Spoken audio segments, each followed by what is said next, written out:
Hello, my name is Joseph Shumway. I work in Tianjin, China as a medical doctor.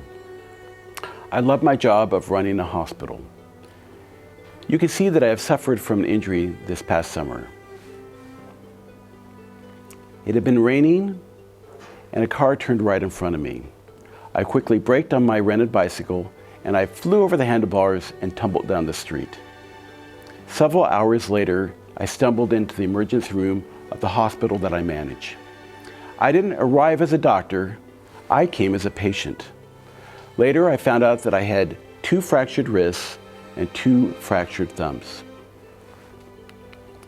Has it ever happened to you when the roles that you expected got reversed? You unexpectedly found yourself in a place that you did not plan or even did not want to be? Believe me, it was not on my schedule to be laying in that hospital emergency room at 2 a.m. Instead of offering help as a doctor, I was now seeking help as a patient. Unexpected events like this happen all the time. Most of the people in the world did not expect to have a pandemic happen in 2020 or to not see many family members for a long time. A few years ago, my wife gave me this gift when I was having a hard time at work. It was a rubber elastic band, and she even wrote a message on it. It may not seem like a special gift, but it's meant a lot to me. She wrote, "Thanks for bending, stretching, and being resilient." She knows that the word resilient means a lot to me. It means that when hard things happen, we bounce back. When we fall down, we get back up again. I am much older than many of you. I've had some bruised knees and elbows in the many chapters of my life. I have fallen down a lot, not just on the street. I've had unexpected events. I've had cancer a few times. I've changed jobs, worked on 5 continents. I've experienced tornadoes, hurricanes, typhoons, volcanoes, and earthquakes. I've even fallen off a mountain in South Africa. The question I've thought a lot about in my life is, how can I be resilient when things don't go as planned? When I'm scared, anxious, or sad, how do I keep going? How do I get up again? I remember being in school. I often wondered why many of my classmates would just give up. Many were smarter and more talented than me. Why would they stop trying before their race was finished? I knew some were better in math. Some could recall memorized facts faster.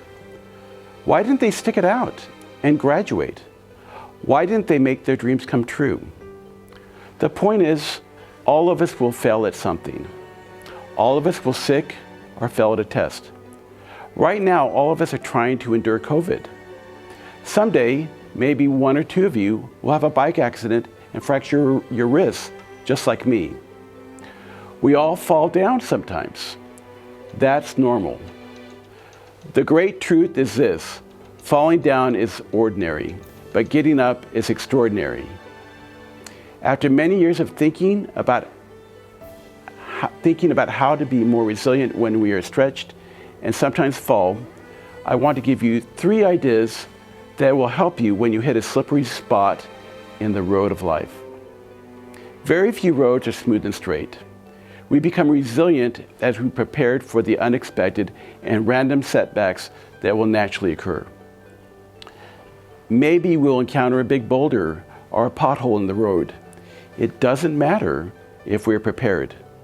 I promise you, as you do these 3 things, the setbacks and troubles will fall away. You will discover strength that you never knew you had. Your confidence will grow. Newsflash, you are stronger than you know. My first point, reframe your reality. Embrace change. Take a look at this picture. I will give you a hint. Think about what you see. There are actually 2 people in this picture, but most people only see one. Do you see a younger woman or an older woman? We must be willing to open our eyes to see the true reality.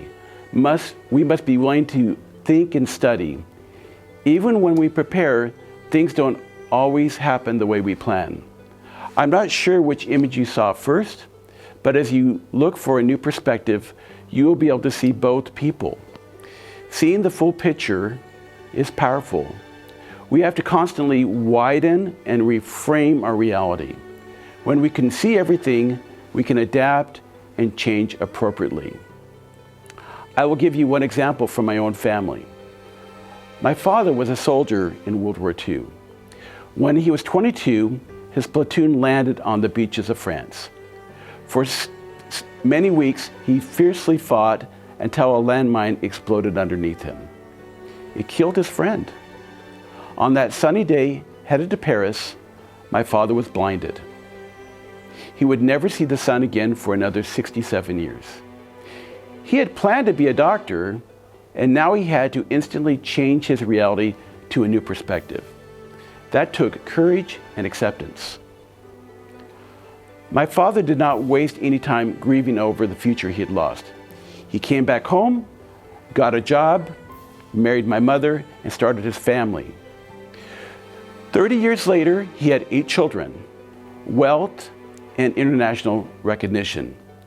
He adapted his career from being a doctor to becoming an educator of the deaf and blind. He changed the world by his training methods. He put blind and disabled children into regular school classrooms and improved their education drastically. He made a difference by his inclusion of all learners in the classroom. In his later years, only seeing with his glass eyes, he would say, "I might not have sight, but I have insight." My dad was resilient. He adjusted, transitioned, and changed. In his final years of life, he noted that he had become a much better person because his blindness had forced him to change. By accepting a new reality for himself at 22 years of age, he had another remarkable 67 years of living with cheer and laughter. I was so lucky to have him as a dad. Every day, I saw him be resilient. He embraced change. He improved the world. As you deal with your challenges, write down your thoughts and insights. Keep a journal and make goals. Dream and dream big. Write down what you're thinking and explore what is holding you back. As you write, you will be amazed at the insights and solutions that will come to your mind. This is a tremendous secret, and you won't really understand this point about writing unless you actually take the time to consistently do this. I have some questions for you. Who are the people that are examples to you of resilience? Study and learn from them. When you're discouraged, remember them. Draw strength from their example. So reframe your reality. See the full picture and be willing to change. My second point, have patience for the harvest. I realize that few people work on farms anymore. Farms teach people a lot about life, and one of the most important lessons is the law of the harvest. Simply put, to have an abundant harvest, you must plant the seed and do a lot of work. Some people learn this lesson early, and some learn it tragically late. Let me elaborate more about these ideas. For many years, I loved an experiment conducted in the late 1960s and 70s by a psychologist named Walter Mischel at Stanford University. It was a very simple experiment, but has become one of the most famous psychology experiments about self-control and patience. He brought 4- and 5-year-old children into a room, had them sit down in front of a table, and placed a delicious marshmallow in front of them. Before leaving the room, he told them, "You can eat the marshmallow immediately, but if you wait for 15 minutes, I will give you a second marshmallow when I come back." What happened? Some of the children quickly gobbled up their marshmallow. Other children sat still, staring at the marshmallow. They wanted the reward of a second marshmallow. For the next 40 years, Professor Mischel studied the children and their responses. His findings were astonishing for such a trivial study. Over the years, he found that the children who delayed gratification and waited for the second marshmallow were happier and healthier as adults. Their relationships were more satisfying and they lived longer. They made money. They went further in their careers. They were better able to manage stress, deal with conflict, and overcome adversity. They lived longer and had happier lives. Being resilient means being in control and disciplining our emotions. This experiment shows that the small things we do every day matter. Being disciplined and in control of our desires really matters. Being patient is essential if we want a bountiful harvest. By learning to wait, we learn to be focused and to ignore our distractions. Like these small children, we are able to have more happiness and satisfaction when we work hard. There are no shortcuts to this rule. If we want something, we can work hard to get what we want. Achieving the reward is not luck. It is the natural harvest of our work. Some learn this lesson as children. Some learn this lesson later in life. Fortune favors those who learn this lesson early. Abraham Lincoln, one of our most famous American presidents, once said, "I'm a great believer in luck. The more I work, the more luck I seem to have." So what work do you need to do? What habits do you need to change to increase your self-control and patience? What training and skills do you need to develop to prepare yourself for a rich harvest? My third point, keep climbing together. Life is not a solo journey, and we travel through life with our family, friends, and communities. Let's talk a minute about relationships and mutual support. My spouse, Marion, and I have 6 children, and our last child has autism. When our son was diagnosed with autism, my wife and I were at loss what to do. We did not know anyone with autism, and as time progressed, sometimes we felt isolated and confused. After about a year, my wife was on a sunrise hike with some friends. The hike leader told them to keep climbing up the mountain until they saw the sunrise.